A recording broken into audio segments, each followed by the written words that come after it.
السلام علیکم ورحمۃ اللہ وبرکاتہ۔ نحمده ونصلی علی رسولہ الکریم، اما بعد فاعوذ باللہ من الشیطان الرجیم، بسم اللہ الرحمن الرحیم، رب اشرح لی صدری ویسر لی امری واحلل عقدۃ من لسانی یفقہوا قولی۔ فصل 36 پیج 186، گناہوں سے اجتناب اور آخرت کی نعمتیں۔ معاصی کی ایک سزا یعنی گناہوں کی ایک سزا یہ بھی ہے کہ قلب کی صحت اور تندرستی بگڑ جاتی ہے، دل بیمار ہو جاتا ہے اور دل ہی پر زندگی کا انحصار ہوتا ہے، اطمینان یا انتشار کا، سکون یا بے سکونی کا، ایمان اور نفاق کا، اور وہ بیمار ہو جاتا ہے۔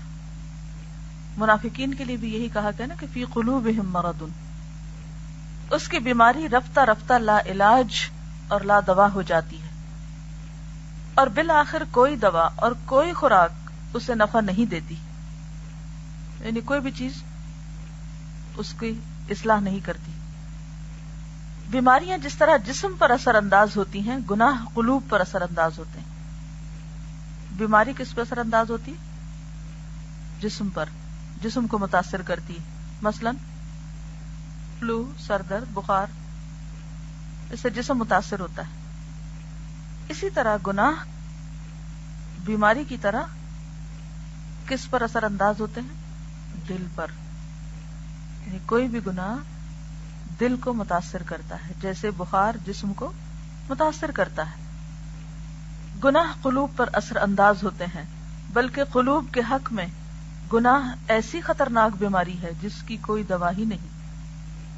اس کی دوا اور اس کا علاج صرف ایک ہی ہے کہ انسان گناہ کرنا چھوڑ دے۔ اگر کوشش کے باوجود بھی نہ چھوٹے تو کیا کریں؟ ہم سب کسی نہ کسی خرابی میں ضرور مبتلا ہوتے ہیں، ہم سب کی کوئی نہ کوئی ویکنس ضرور ہوتی ہے اور ہمیں پتہ ہوتا ہے، اور بعض اوقات خطرناک قسم کے گناہ کر رہے ہوتے ہیں لیکن اس کے باوجود احساس نہیں کرتے۔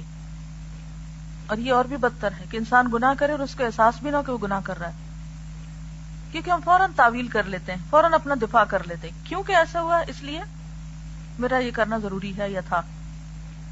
یہ بھی منافقین کی صفات میں سے ایک صفت ہے کہ وہم لا یشعرون وما یشعرون، انہیں احساس ہی نہیں ہوتا کہ وہ غلط کر رہے ہیں اور ان کی غلطی ان کو کتنا نقصان دے رہی ہے۔ تو جسم اگر بیمار ہو تو ہم بھی اور ہمارے آس پاس کے لوگ سبھی پریشان ہو جاتے ہیں کہ فلاں بیمار ہو گیا، اب کیا ہوگا؟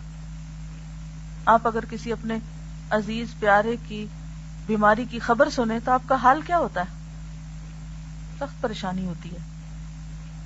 مثلا آپ سنیں کہ فلاں کو ہارٹ اٹیک ہو گیا تو آپ کی نیند حرام ہو جائے گی، لازماً آپ کی سلیپ ڈسٹرب ہوگی، سوتے اٹھتے جاگتے چلتے پھرتے بات چیت کرتے آپ کے دل پر اسی کا غبار رہے گا کہ اس کے ساتھ کیا ہو گیا۔ جو جتنا قریب ہوگا اس کا درد اتنا ہی محسوس کریں گے۔ تو جب کوئی بیمار جسمانی طور پر بیمار ہوتا ہے تو ہم سب دکھی ہوتے ہیں اس کا دکھ دیکھ کر، لیکن کس قدر افسوس کی بات ہے کہ جب دل بیمار ہوتا ہے، ہمارے ہی سامنے ہمارے پیارے گناہ کر رہے ہوتے ہیں اور ہمیں کوئی دکھ نہیں ہوتا، کوئی پریشانی نہیں ہوتی، اور خود بیمار ہونے والے کو بھی کوئی احساس نہیں ہوتا۔ تو یاد رکھیے کہ جتنے بھی گناہ ہیں وہ سب کے سب دل پر اثر انداز ہوتے ہیں، دل کو بیمار کرتے ہیں۔ مومن اس بیماری سے نکلنے کے لیے توبہ کرتا ہے، گناہ چھوڑ دیتا ہے، لیکن منافق چونکہ گناہ نہیں چھوڑتا لہذا فزادہم اللہ مرضا، اللہ ان کی بیماری میں اور اضافہ کرتا رہتا ہے، بیماری اور بڑھتی چلی جاتی۔ اس لیے اس بات کا تہیہ کر لینا لازم ہے کہ گناہ تو چھوڑنا ہی ہے۔ کوئی بھی جو بری عادت ہے ہمارے اندر، کوئی بھی ہماری ویکنس، اس کے لیے مختلف طریقے اختیار کریں، لیکن اہم ترین اور مفید ترین اور نافع ترین طریقہ کیا ہے کہ انسان کیا کرے؟ اللہ کے سامنے جی بھر کے روئے اور خوب خوب شرمندہ ہو کر دعا کرے، اپنی مختلف بری عادتوں کو چھڑانے کے لیے مثلا آپ ہر روز 2 نفل خاص اس گناہ یا اس خاص ویکنس یا کمزوری یا بیماری اس کے دور کرنے کے لیے پڑھ سکتے ہیں کہ جو اسی نیت سے ہوں کہ اللہ مجھ سے میری یہ بیماری چھڑا دے، مجھ سے یہ گناہ چھڑا دے، مجھ سے میری یہ کمزوری دور کر دے، اور آپ دیکھیں گے انشاءاللہ ازالہ ہوگا، شفا ہوگی. خاص طور پر وہ بیماریاں کہ جن کے بارے میں ہمارے آس پاس کے لوگ نشاندہی کرتے رہتے ہیں، ہمیں بتاتے رہتے ہیں، لیکن ہم ایک کان دھرنے کو تیار نہیں ہوتے، سننے کو تیار نہیں. مثلا اگر کوئی شخص بد اخلاقی کا مظاہرہ کرتا ہے اور اس کے آس پاس کے لوگ اسے بتاتے ہیں کہ تم بد اخلاق ہو، تو کتنے لوگ ہیں جو مانے کہ ہاں میں ہوں؟ مانتے؟ کیونکہ مانتے نہیں لہذا چھوڑتے بھی نہیں. تو پہلی بات ہے ماننا کہ ہاں میرے اندر ہے یہ غلطی، ہے میری یہ کوتاہی. دوسری بات ہے اس کو چھوڑنا، کوشش کرنا، اور ان ساری کوششوں کے ساتھ اور باوجود خاص طور پر اللہ سے مدد مانگنا. قبولیت کے اوقات میں دعا کرنا. مثلا قبولیت کا وہ کون سا وقت ہے جو روز آپ سب کو ملتا ہے؟ کوئی بتائے گا؟ اذان کے بعد کی دعا. کتنے لوگ اس وقت سنجیدہ ہوتے ہیں اور واقعی کچھ مانگتے ہیں؟ بے شمار لوگ اس وقت کو گنوا دیتے ہیں، ضائع کر دیتے ہیں، جو کہ اتنا قیمتی وقت ہوتا ہے کہ ساری دنیا کی دولت دے کے آپ خرید نہیں سکتے. لیکن بہت سے لوگ اس وقت سے غافل ہوتے ہیں. یعنی مجھے ہمیشہ ایسا لگتا ہے جیسے اذان ہوتی، جیسے ایک رحمت کا دروازہ کھلا، کچھ ملنے کے لیے کوئی کھڑکی کھلی اور میں نے اس سے فائدہ نہ اٹھایا اگر میں دعا نہ کروں. کیونکہ ہم ایک لاشعوری کی کیفیت میں، ہمیں پتہ ہی نہیں کہ ایک خزانے کا دروازہ کھلا ہے اور ہمیں کچھ مل سکتا ہے. خصوصی رحمت کا وقت ہے.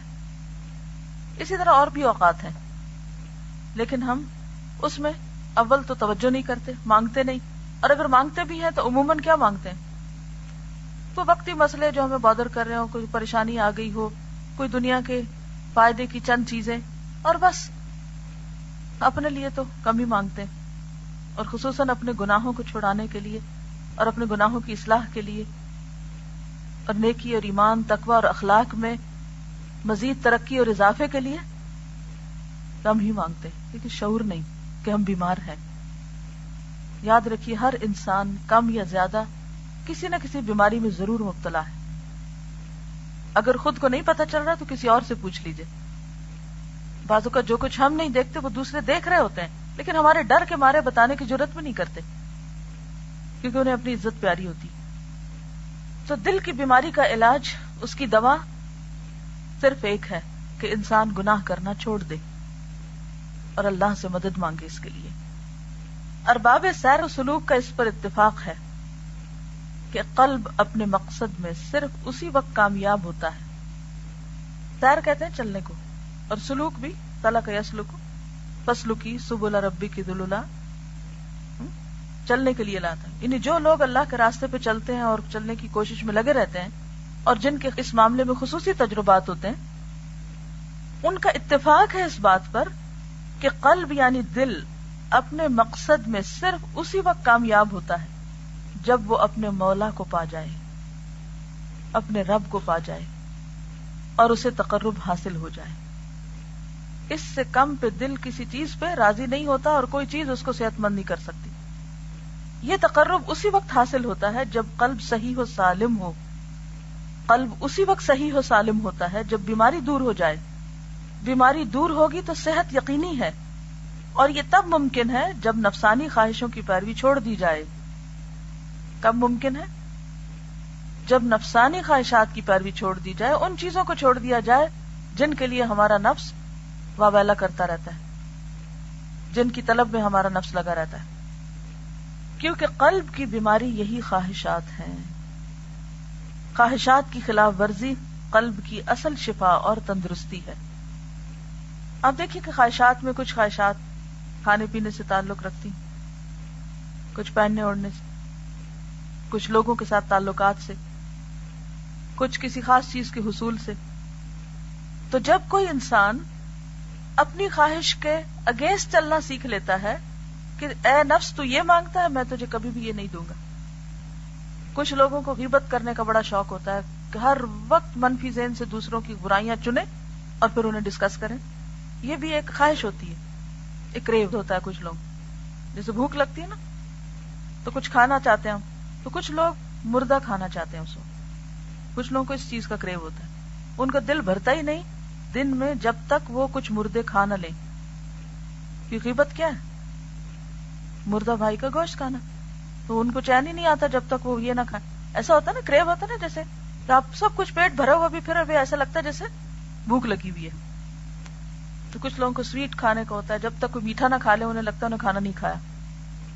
تو اسی طرح کچھ لوگوں کا دن گزرتا ہی نہیں جب تک کہ وہ کچھ لوگوں کی برائی نہ کر چکے، کہ کسی نہ کسی کا عیب نہ اچھال چکے، لیکن انہیں شعور بھی نہیں ہوتا کہ وہ کیا کر رہے ہیں. تو بات یہ ہے کہ ہر بندے کی خواہش مختلف ہے، اور انہی خواہشات کی وجہ سے دل بیمار ہوتا ہے.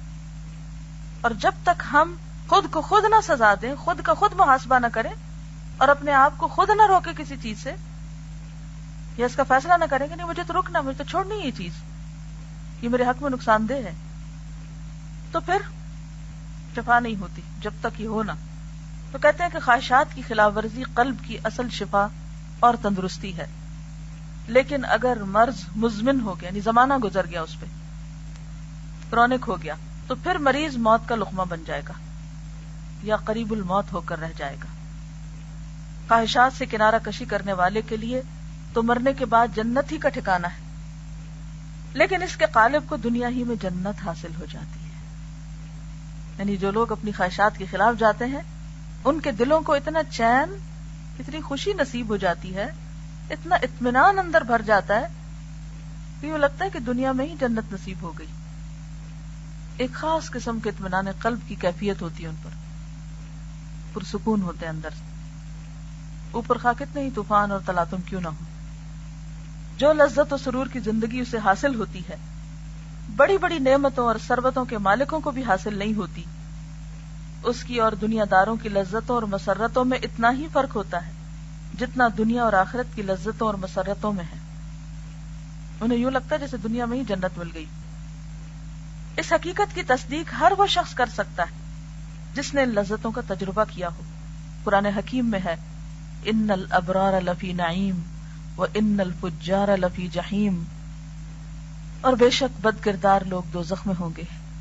اسے انسان صرف آخرت کی نعمت اور آخرت ہی کی جہنم میں محصور نہ سمجھے کہ یہ آخرت میں ہوگا صرف، بلکہ یہ انسان کے ہر دور اور ہر سہ، یعنی 3 مقامات، مقام دنیا، مقام آخرت، مقام برزخ کے لیے وارد ہے. یعنی ابرار نعمتوں میں ہیں، نیک لوگ مزوں میں ہیں، دنیا میں بھی، قبر میں بھی، آخرت میں بھی، اور اسی طرح فجار بھی. ان تینوں مقامات میں ابرار نعیم میں ہوں گے اور فجار جہنم میں. نعیم اور سرور تو در حقیقت وہی ہے جو قلب کو حاصل ہو، اور عذاب بھی وہی ہے جو قلب کو محسوس ہو. ظاہر ہے کہ خوف و ہراس، حزن و ملال، ضیق صدر، اعراض عن اللہ اور تعلق غیر اللہ اور اللہ سے کٹ جانے سے زیادہ کون سا عذاب ہو سکتا ہے. یعنی عذاب کی یہ قسمیں کون کون سی؟ خوف، حزن، دل کی تنگی، اللہ سے دوری، غیر اللہ سے تعلق، اور اللہ سے کٹ جانے سے، یعنی اللہ سے دور ہونا، اللہ کے ذکر میں دل نہ لگنا، نیکی کے کام کا کوئی شوق نہ ہونا، نیکی کے کاموں کی طرف رغبت کا نہ ہونا. اس سے زیادہ کون سا عذاب ہو سکتا ہے؟ یہ ضروری ہے کہ ان میں سے ہر وادی ایک جداگانہ شعبہ رکھتی ہے. بندہ اللہ تعالیٰ کے سوا جس چیز سے تعلق اور رشتہ جوڑتا ہے، جس سے بھی محبت اور الفت کا رشتہ قائم کرتا ہے، اس سے اس کو تکلیف پہنچنا لازمی ہے. یعنی یہ ایک مانی ہوئی بات ہے کہ دنیا میں انسان جس کسی سے بھی محبت کرتا ہے اس سے اس کو لازماً تکلیف ہوتی. مثلا بچوں سے آپ محبت کرتے ہیں تو سب سے زیادہ تکلیف بھی کہاں سے ہوتی؟ بچوں سے ہی ہوتی ہے. ایسا نہیں کہ وہ سب سے برے لوگ ہوتے ہیں، ان کی تکلیف ہمیں محسوس اس لیے زیادہ ہوتی ہے کہ ان سے ہم ایکسپیکٹ زیادہ کرتے ہیں. تو جس کسی سے بھی ہم محبت رکھتے ہیں اس سے ہماری ایکسپیکٹیشنز بہت ہوتی ہیں، اور وہ غریب، کمزور، محتاج انسان کہاں تک ایکسپیکٹیشنز یا توقعات پوری کر سکتا ہے؟ لہذا پھر ہم خود ہی ٹوٹتے ہیں اور بکھرتے ہیں اور روتے ہیں اور دکھ اٹھاتے ہیں.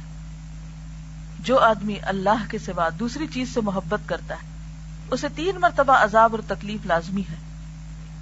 سب سے پہلے تحصیل کی تکلیف. تحصیل یعنی حصول، حاصل کرنا، کہ انسان اس تگ و دو میں لگا رہتا ہے یا اس کے انتظار میں رہتا ہے کہ وہ چیز حاصل ہو جائے، وہ چیز اس کو مل جائے، چاہے مال ہو، چاہے کوئی عہدہ ہو، چاہے کوئی دنیاوی لذت کی چیز ہو یا کوئی بھی شوق ہو. تحصیل کے بعد اس کے سلب اور فوت ہونے کے خوف کی تکلیف. مثلاً آپ کو کسی چیز کا بہت شوق تھا، مثال کے طور پر سونے کی ایک خاص رنگ آپ کو بڑی پسند آ گئی کہیں. اب آپ دن رات اس تڑپ میں ہے کہ مجھے ایسی رنگ لینی ہے اور مل جائے. اب آپ کمیٹیاں ڈالنا شروع کرتے ہیں، بڑے پاپڑ بیل کے آپ خریدتے ہیں اس کو اور پہن کے خوش ہوتے ہیں. لیکن خوشی کے ساتھ ہی ایک غم چلا آتا ہے، کیا؟ گم نہ ہو جائے. اور کئی دفعہ وہی چیز زیادہ گم ہوتی ہے جو ہمیں زیادہ پسند ہوتی ہے. اور وہ تکلیف مزید جو اس کے تحصیل تحفظ میں ہے، یعنی حفاظت کرنے کی تکلیف اس کی کہ کوئی اور نہ لے جائے یا مانگ نہ لے، اور مخالف اسباب کے مقابلے اور توڑ میں ہوتی ہے. یعنی اس چیز کے جو مخالف، آپ دیکھیں کہ اگر آپ گھر میں بیٹھے ہوئے نا آرام سے، کوئی آپ کا مخالف نہیں ہوگا الا کہ گھر کے اندر کے لوگ، یعنی مخالفت کم ہوگی. جو ہی آپ گھر سے باہر نکلیں گے، جتنے لوگوں سے ملیں گے، جتنا آپ کا دائرہ کار وسیع ہوگا، اتنی مخالفتیں زیادہ ہوں گی. ہماری ایک اسٹوڈنٹ ہے تو انہوں نے کہا کہ مجھے بہت شوق ہے کہ میں کوئی دین کا بہت اچھا سا کام کروں، کیونکہ میری تسلی نہیں ہوتی، میں کچھ کرنا چاہتی ہوں، ہر وقت کی تڑپ کچھ کرنا چاہتی ہوں. بھی کرو. بہت سے آئیڈیاز بنائے، بہت سی کوششیں کی. اس نے گھر میں ایک کلاس شروع کی اور اگلے پچھلے جاننے والے بہت سے لوگوں کو انوائٹ کیا، بہت سے لوگوں کو بلایا، بہت لوگ آئے. ان کی ایک آئیڈیل کلاس بھی ہو گئی جس طرح وہ اس کو کنڈکٹ کرنا چاہتی تھی کہ میں پہلے یہ لگاؤں گی. انہوں نے مختلف طرح کی چیزیں انٹرنیٹ سے کلیکٹ کی، ایسا سما بناؤں گی، ایسا ماحول بناؤں گی، ایسا کروں گی، ویسا کروں گی. بہت، یعنی کہ جو ان کے مائنڈ میں تھا نا، جو وہ دوسری جگہوں پہ جا کر اٹھتی رہتی تھی کہ یہاں یہ نہیں ہوتا، یہاں فلاں یہ خرابی کرتا، فلاں یہ کرتا، فلاں طرح طرح کے نقص، ان سب نقص سے پاک کلاس تیار. لیکن پہلی کلاس میں جتنی باتیں ان کو سننا پڑی. کسی نے اعتراض کیا کہ چائے کا انتظام نہیں تھا، کسی نے کوئی اور اعتراض کیا. جو میں لوگوں کی باتیں نیگیٹو قسم کی دہرانا نہیں چاہتی. ان ساری چیزوں نے مل کر ان کو بیمار کر دیا. دنیا میں کوئی چیز آئیڈیل ہو ہی نہیں سکتی.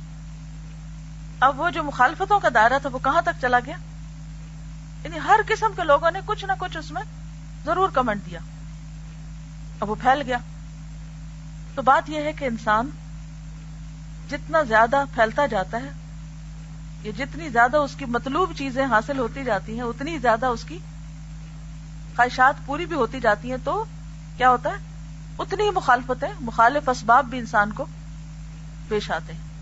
اسی لیے کہتے ہیں نا کہ یہ تو چلتی ہے تجھے اونچا اڑانے کے لیے، تندی باد مخالف. تندی باد مخالف کس کو پیش آتی ہے؟ کمرے میں بیٹھ رہنے والے کو نہیں، باہر نکلنے والے کو، اڑنے والے کو. تو دنیا میں کوئی بھی چیز جو آپ کی آئیڈیل ہو، چاہے وہ کوئی مٹیریل چیز ہو، چاہے وہ آپ کا کوئی پسندیدہ کام ہو، پسندیدہ کھانا ہو، کچھ بھی ہو. آپ دیکھیں کہ پسندیدہ کھانوں میں کیا ہوتا ہے، وہ ہم ضرورت سے زائد ضرور کھا لیتے. ہو سکتا ہی نہیں کہ کوئی چیز آپ کو بہت پسند آئے اور پھر آپ اس کو صرف ایک بار لیں اور وہاں اپنے نفس کو کنٹرول کر لیں کہ نو مور. اب کیا ہوتا ہے جب آپ اوور ایٹنگ کرتے ہیں تو بات کا سکون برقرار رہتا ہے؟ نہیں. ایک بات جو میں نے سیکھی اور بہت دیر سے سیکھی کہ میرے پاس 2 چوائسز تھی. ایک چوائس یہ تھی کہ میں مزے مزے کے کھانے کھاؤں اور اس کے بعد طبیعت خراب رہے، اور دوسری یہ تھی کہ سادہ کھانا کھاؤں اور اس کے بعد کا وقت خوب انجوائے کروں، جسمانی اور ذہنی طور پر خوب الرٹ رہوں. عموماً ہماری چوائس کیا ہوتی؟ پہلی چوائس ہوتی کہ اب انسان یہ تو نہیں کہ کچھ نہ کھائے اور بے مزہ ہی کھانا کھائے. ہم پہلی چوائس لے لیتے ہیں لیکن اس کے بعد کے جو نتائج ہوتے ہیں وہ تکلیف دہ ہوتے ہیں. اور جب دوسری چوائس لیتے ہیں تو تھوڑی دیر تکلیف ہوتی ہے، کھاتے وقت مزہ نہیں آتا، لیکن اس کے بعد کا سارا وقت بہت پرسکون. یہی حال دنیا اور آخرت کا ہے. ہم دنیا میں مزے کر لینا چاہتے ہیں، ہر پسندیدہ چیز کو حاصل کر لینا چاہتے ہیں کسی بھی قیمت پر، اور پھر آخرت کی جنت ہی خواہ داؤ پہ کیوں نہ لگانی پڑے. اور اس کے برعکس اگر ہماری دنیا کی چوائس جو ہے وہ معمولی ہو اور اس میں ہم ضرورت کے ساتھ گزارا کر لیں اور صرف حلال طریقے اختیار کریں اور باقی لذتوں اور راحتوں کو آخرت کے لیے چھوڑ دیں تو وہ دیر پا ہے ہمیشہ ہمیشہ کے لیے.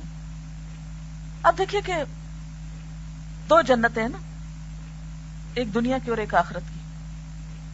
دنیا کی جنت کو پانے کے لیے لوگ دن رات ایک کیے ہوئے انت تک محنت کرتے ہیں, لیکن آخرت کی جنت اس کے چاہنے والے سوئے رہتے ہیں. اس کے چاہنے والے اس طرح پریشان نہیں ہوتے, نہ اس طرح محنت کرتے. امیجن کریں نا کہ کچھ لوگوں کی آئیڈیل دنیا کی جنت ہوتی, اس کے لیے ہر ذریعہ اور طریقہ اختیار کرتے ہیں, لیکن جب آخرت کی بات آتی ہے تو ہم محنت چھوڑ دیتے ہیں, صرف تمناؤں, امیدوں, وشفل تھنکنگ سے ہی کام لیتے ہیں. فرق تو پھر ہوگا نا. صحابہ کرام اور ہم میں فرق کیا ہے؟ وہ آخرت کے لیے جیتے تھے, ہم دنیا کے لیے جیتے ہیں. ان کی کوششیں کسی اور ڈائریکشن پہ تھی, ہماری کسی اور ڈائریکشن پہ. ہم یہی سب کچھ لے لینا چاہتے ہیں. تو بہرحال یہ کہتے ہیں کہ جو آدمی اللہ کے سوا دوسری چیز سے محبت کرتا ہے اسے 3 مرتبہ عذاب اور تکلیف لازمی ہے. سب سے پہلے تحصیل کی تکلیف, تحصیل کے بعد اس کے سلب اور فوت ہونے کے خوف کی تکلیف, اور تکلیف مزید جو اس کے تحصیل تحفظ میں ہے اور مخالف اسباب کے مقابلے اور توڑ میں ہوتی ہے, اور طرح طرح کی مشقتوں کا بار اٹھانا پڑتا ہے. تیسری مرتبہ وہ عذاب ہے جب اللہ تعالیٰ اس چیز کو اس سے سلب کر لیتا ہے, یعنی موت کے وقت وہ چیز اس سے جدا ہو جاتی ہے. یہ 3 قسم کا عذاب تو اسے دنیا ہی میں ملتا ہے. عالم برزخ میں بھی 3 ہی قسم کا عذاب اور تکلیف ہوتی ہے. عالم فراق, جدائی کا رنج و غم, کہ اب دوبارہ اسے وہ چیز نہیں مل سکتی. موت ہر لذت کو چھین لیتی. موت ہاضم اللذات, ہاضم اللذات, ہر لذت کی توڑنے والی. اس وقت جو کچھ آپ کے گھر پہ پڑا ہوا ہے, چاہے اس کی ویلیو ملینز ہی کیوں نہ ہو, اگر اس وقت آپ چاہیں کہ اس میں سے کوئی چیز اٹھا لیں, اٹھا سکتے ہیں؟ نہیں, کیونکہ آپ کنفائنڈ ہیں اس وقت یہاں اس کلاس میں. پیچھے آپ ہاتھ نہیں بڑھا سکتے, لیکن پھر بھی چوائس ہے کہ جا سکتے ہیں, جا کے کسی وقت اٹھا سکتے ہیں, لے سکتے ہیں اپنی پسندیدہ چیز. لیکن قبر میں ایسا نہیں ہو سکے گا. زمین کے اندر جانے کے بعد زمین کے اوپر کی, گھر کی, آپ کے بینک کی, آپ کی جائیدادوں کی, آپ کی پسندیدہ ترین چیزوں کی, میموریز کی, کوئی چیز آپ واپس نہیں لے سکتے. یہ فراق لازم ہے, یہ جدائی لازم ہے, اور یہ تکلیف دہ ہے. پھر فوت نعم عظیم, فوت میں نے فوت ہونا, نعیم نعمت, عظیم بڑی, یعنی مسرت عظیمہ کے فوت کا الم و رنج, یعنی خوشیوں کا فوت ہو جانا. اور تکلیف کے دنیا میں وہ ایسے کام کرتا رہا جو اس نعیم عظیم کے سراسر خلاف تھے. یعنی اسے دکھ یہ ہوگا کہ دنیا میں اس نے وہ کام کیوں نہ کیے کہ جس کی وجہ سے قبر راحتوں یا نعیم کی جگہ ہوتی, اور جس نعمت اور سرور کے لیے اس نے خلاف ورزی کی تھی اب وہ بھی فوت ہو گئی. دوسرا علم حجاب, علم کیا کہتے ہیں؟ دکھ درد کو, حجاب پردہ, اور علم حسرت کہ اس کے اور اللہ تعالی کے درمیان ایک زبردست حجاب حائل ہو جاتا ہے. یہ بہت بڑے دکھ اور تکلیف کی بات ہے کہ ایسے لوگ اللہ کا دیدار نہ کر سکیں گے جو اللہ کو ناراض کرنے والے. اللہ تعالیٰ ان کو دیکھنا بھی نہ چاہے گا اور وہ اللہ کو دیکھ نہ سکیں گے. ذرا تصور میں لائیے یہ بات. اور ایسا حجاب جس کے تصور سے بھی دل کے ٹکڑے ہو جاتے ہیں, یعنی انسان کے لیے قابل برداشت ہی نہیں, لیکن ظاہر ہے اس انسان کے لیے جس کے دل میں کچھ نہ کچھ اللہ کی محبت ہو. یہ غم اور ہم, حسرت و حزن, رنج و الم ان لوگوں کے اندر وہ کام کرتے ہیں جو جسم انسانی کے اندر جراثیم اور کیڑے کیا کرتے ہیں. جسم کے جراثیم کے کام کا خاتمہ بھی ہو جاتا ہے, لیکن ان ہموم و غموم کا کام تو ہمیشہ کے لیے جاری رہتا ہے تاکہ قیامت کے دن اللہ تعالیٰ انہیں دوبارہ زندہ کرے گا. تیسرا عالم عذاب قیامت کے دن کا عذاب ہے. پہلا کیا ہے؟ عالم فراق, دوسرا حجاب, تیسرا عذاب. جب لوگ دوبارہ زندہ کیے جائیں گے اس دن کا عذاب اللہ کی پناہ بڑا ہی سخت, بڑا ہی خطرناک اور بڑا ہی دردناک ہوگا. بھلا کہاں یہ عذاب اور کہاں وہ نعمتیں اور مسرتیں؟ پروردگار عالم سے انس اور اس سے محبت، اس کے دیدار کا اشتیاق، اس کے ذکر کی حلاوتیں اور لذتیں، اور ان تمام برکتوں کو سامنے رکھ کر قلوب کی مسرتیں، اور یہ خوشیاں اور مسرتیں کیسی اور کس قسم کی ہوتی ہیں، اس کا اندازہ اس سے ہو سکتا ہے کہ حالت نزع میں بعض مخصوص بندوں کی زبان سے مارے خوشی کے یہ نکل جاتا ہے وَطَرَبَا، رب کی ملاقات کس قدر مسرت آ گئی۔ بعض مرنے والے کے چہروں پر اسمائل ہوتی، خوش ہو جاتے ہیں اس وقت اس ملنے والی نعمت و راحت سے جو ان کے سامنے آتی۔ اور بعض اللہ والوں کی زبان سے نزع کے وقت یہ کلمات نکل گئے کہ جو حالت اور کیفیت اس وقت ہے اگر اہل جنت کو میسر آ جائے تو ان کی عیش اور زندگی خوشگوار تر ہو جائے۔ بعض کی زبان سے یہ نکل گیا یہ مساکین اہل دنیا، دنیا چھوڑ کر چلتے بنے، لیکن افسوس انہوں نے زندگی کی لذتیں نہیں چکھی، افسوس میں ان لذتوں سے محروم گئے جو ان کی لذتوں سے کہیں زیادہ قیمتی اور بہتر تھی۔ اللہ کے بعض بندے اس حالت میں یہ کہتے نظر آئے کہ ہمیں جو چیز میسر ہے اگر بادشاہوں اور بادشاہ زادوں کو معلوم ہو جائے تو ہماری گردنیں اڑا دیں، تیر و تلوار لے کر ہم سے لڑنے آ جائیں وہ نعمتیں چھیننے کے لیے جو ہمارے دلوں کے اندر ہے، سکون جیسی دولت۔ بعض یہ کہہ اٹھے دنیا میں بھی ایک جنت ہے اور جو شخص اس جنت میں داخل نہیں ہوا وہ آخرت کی جنت میں کبھی داخل نہیں ہوگا۔ وہ کہاں ہے دنیا کی جنت؟ وہ کہاں ایگزسٹ کرتی ہے؟ دل کے اندر۔ ایسا دل جو رنج و غم کے باوجود ایک خاص سکون اور خوشی میں ہوتا ہے، اطمینان میں ہوتا ہے، بڑی سے بڑی بات پر اندر سے مطمئن ہوتا ہے، کسی چیز کے کھونے پر، کسی چیز کے جانے پر، کسی نقصان پر وہ مضطرب نہیں ہوتا، وہ ٹھہرا رہتا ہے۔ اپنے دلوں کو ٹٹولیے، کیا یہ جنت پائی ہے؟ اگر نہیں تو کیوں نہیں؟ کیونکہ دنیا کی محبت میں گرفتار ہے، اصل کو چھوڑ کر نقل سے محبت کر رہے ہیں، اعلیٰ کو چھوڑ کر ادنا کی طرف بھاگ رہے ہیں، بہترین کو چھوڑ کر کم پہ راضی ہو گئے۔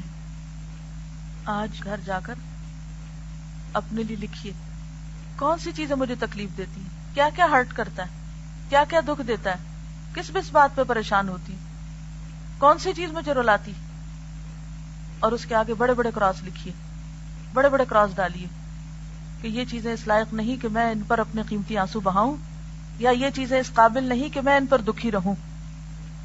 مجھے اپنے آپ کو ان سب بندھنوں سے اور غلامیوں سے آزاد کرنا ہے اور بہتر کی طرف جانا ہے، بہتر کی کوشش کرنی۔ اے وہ انسان کہ جس نے ایک قیمتی چیز کو کھوٹے سکوں کے عوض فروخت کر ڈالا، افسوس تو نے بڑے سے بڑا خسارہ اٹھایا، اور اس سے زیادہ افسوس یہ کہ تو اس خسارے کو سمجھ بھی نہ سکا۔ افسوس اگر تو اس متاع گراں بہا کی قیمت نہیں جانتا تھا تو تو نے ان لوگوں سے کیوں نہ پوچھ لیا جو اسے خوب جانتے پہچانتے اور سمجھتے تھے۔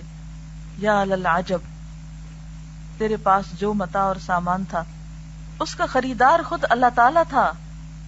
ان اللہ اشتری من المؤمنین انفسهم واموالهم بان لهم الجنہ۔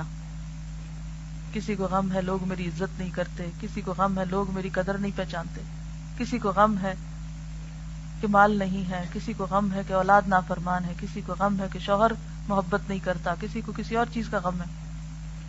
کیا واقعی ہمارا دل اتنی معمولی چیز ہے کہ اس میں یہ سب کچھ بھر کے رکھے؟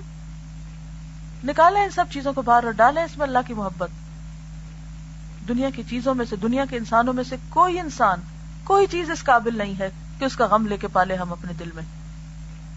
نہ اولاد ہمیں اللہ کے عذاب سے بچا سکتی ہے، اور نہ شوہر کہیں کام آ سکتا ہے، اور نہ کوئی اور رشتہ۔ ہم انسانوں کے غم میں کیوں روئیں؟ دنیا کی حقیر چیزوں کے غم میں کیوں روئیں؟ ان کے جانے ٹوٹنے اور چھننے پر۔ چند سکوں کی چیز، جب کوئی چیز ٹوٹ جائے نا، یا کوئی پیاری سے پیاری چیز یا کوئی قیمتی سے قیمتی چیز ختم ہو جائے کسی بھی وجہ سے، بعض اوقات کبھی چوری ہو جاتی، کبھی چھن جاتی، کبھی ٹوٹ جاتی، تو ہمیشہ سوچا کرے کیا ان چند سکوں کی خاطر میں اپنا آپ کھپاؤں اور گواؤں؟ اسی وقت چھوڑیں، بلائیں اس کو اور اپنے کام میں لگ جائیں۔ میں ایک سفر نامہ پڑھ رہی تھی کسی کا، تو انہوں نے لکھا ہوا تھا اس میں اپنے مختلف تجربات، اور اس میں ایک تجربہ یہ لکھا ہوا تھا کہ وہ کہیں پر گئے تو وہاں انہوں نے اپنے بارے میں ایک رسالہ دیکھا جس میں ان کے خلاف بہت کچھ لکھا ہوا تھا۔ تو کہتے ہیں کہ دیکھ کر مجھے سخت قسم کا رنج پہنچا اور میں نے سوچا کہ میں خوب ان کی خبر لیتا ہوں اور خوب لکھتا ہوں ان کو جواب. جنہوں نے میرے بارے میں یہ سب لکھا ہے میں ذرا ان کی خبر لیتا ہوں. کہتے کاغذ قلم اٹھایا اور لکھنے لگا تو اللہ نے دل میں خیال ڈالا کہ تم اپنی انرجی اس کام پہ لگاؤ گے. اٹھو اور اپنی فلاں کتاب مکمل کرو جو کافی عرصے سے اس انتظار میں ہے کہ وہ لوگوں تک پہنچے. کہتے وہ جتنی انرجی اس غم غصے کی وجہ سے میرے اندر آئی تھی میں نے یہ کاغذ رکھے اور وہ کاغذ نکالے اور میں نے اس کو لکھنا شروع کر دیا اور اس کام کو مکمل کیا. یہ ہوتا ہے نیگیٹو کو پازیٹو میں بدلنا. جب لوگ پریشان کریں، جب لوگ سارے اکٹھے ہو کر آپ کے خلاف ہو جائیں تو آپ کیا کریں؟ تعمیری کام شروع کر دیں. اور لمحے بھر کے لیے بھی ٹھیک ہے، انسان ہے، تھوڑی دیر کے لیے آتا ہے دل میں، لیکن اس کیفیت کو اپنے اوپر طاری نہ ہونے دیں کہ اپنے آپ کو بیکار کر لیں، اپنی صلاحیتوں کو زنگ نہ لگنے دیں. یا للعجب، تیرے پاس جو متاع اور سامان تھا اس کا خریدار خود اللہ تعالیٰ تھا، جس کی قیمت جنت المأوا کے چمن تھے، جس کے ہاتھ بیع و شراء خرید و فروخت کا سودا ہو رہا تھا، جو اللہ کی جانب سے قیمت کی ذمہ داری لے رہا تھا.